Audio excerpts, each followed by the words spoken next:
Right, so OnlyFans is facing a ban in Sweden, and as I descend on the Twitter, I see all of my right-wing friends bobbing their heads and going, based, based, based, based, based. They view it as a crackdown on degeneracy. However, none of them are asking why is it that the most leftist political party in one of the most leftist nations on earth has any interest on cracking down on degeneracy. I mean, Sweden, right? Really? Is now becoming a virtuous nation through the shepherd of the socialists? How does that make any sense?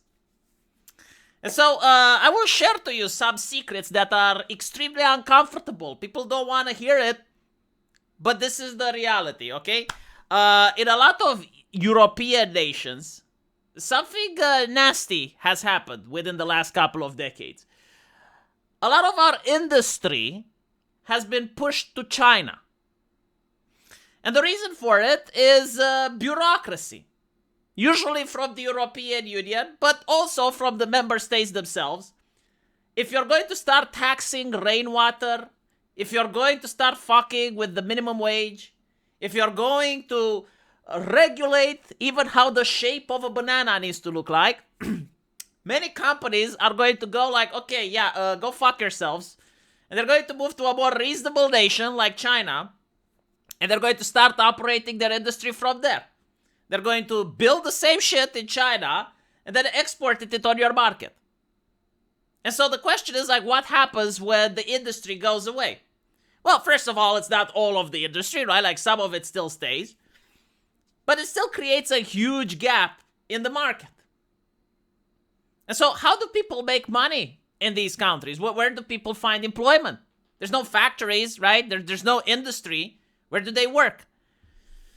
And one of the, I guess, upstarting industries in Europe is what we like to call the digital nomad. So people that have a business, usually crypto bros, content creators, and here you have TikTokers, people that create music, people that create various artistic pursuits, you know, attaching themselves to a fandom and drawing pictures, whatever. People that have Instagram, right? Like the Instagram thoughts that do cosplay and stuff. And of course, you also have the OnlyFans. Now, the OnlyFans are pretty much like pornography centralized. Like all the things that used to exist in society separated into various other forms. Like you had back in the day porn magazines. Almost every single person had one, especially in Sweden. In Sweden, you also had brothels at one point, right? So, like, porn magazines weren't that shocking. But you also had call centers, right? Like, they would hire a plump lady. You would call a number where you'd pay a fortune to talk to her. And she would do phone sex, it was called, before cyber sex, right?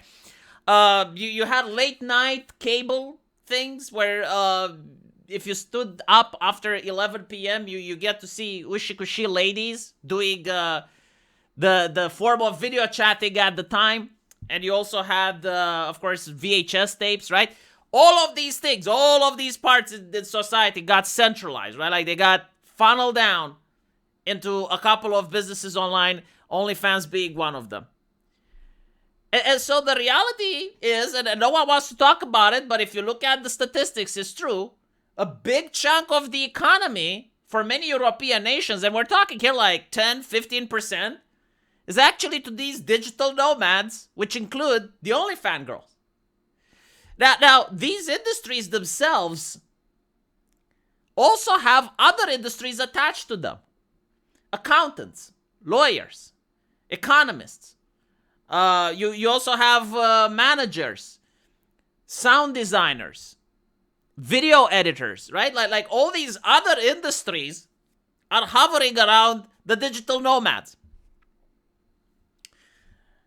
And then all of these people obviously pay taxes, and the taxes go for the government to pay the people that work in the public sector.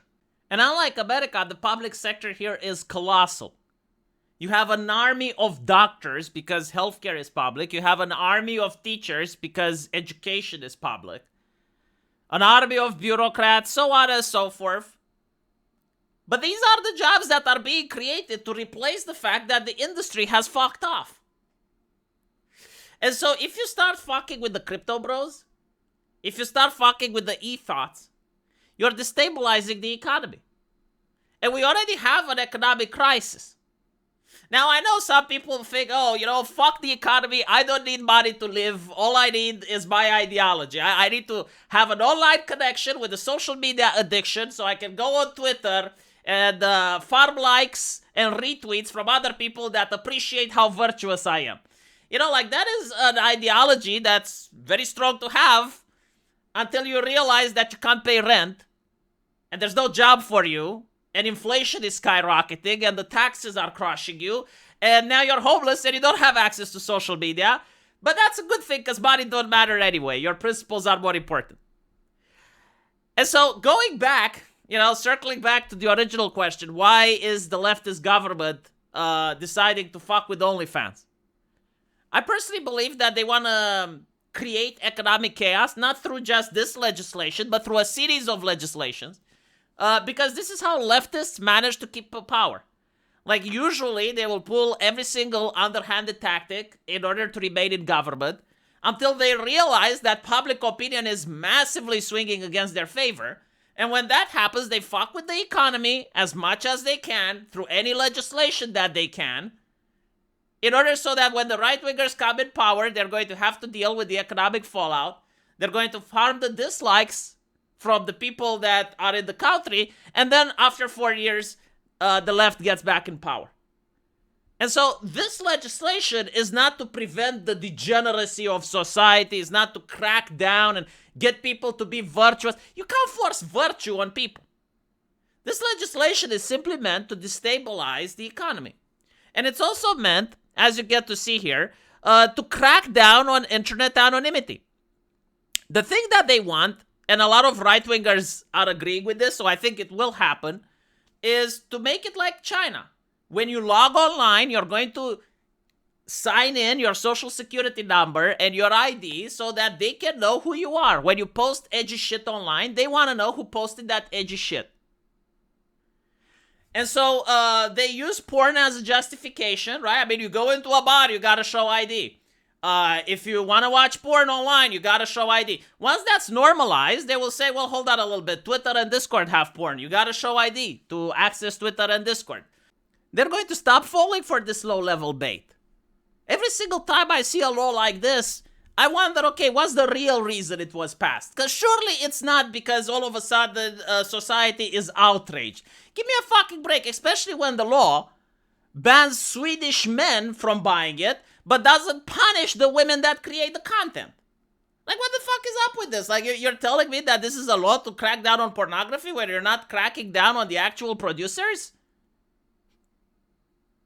Right? Like, is it not a law that's just designed to be antagonistic and to create public discourse and to also hurt a section of the economy for no reason whatsoever? Because, like, when the AI replaces OnlyFans, it will happen gradually. Right? It happens gradually. The economy has time to adjust. This is going to happen like a hammer. It's going to be like shock therapy overnight.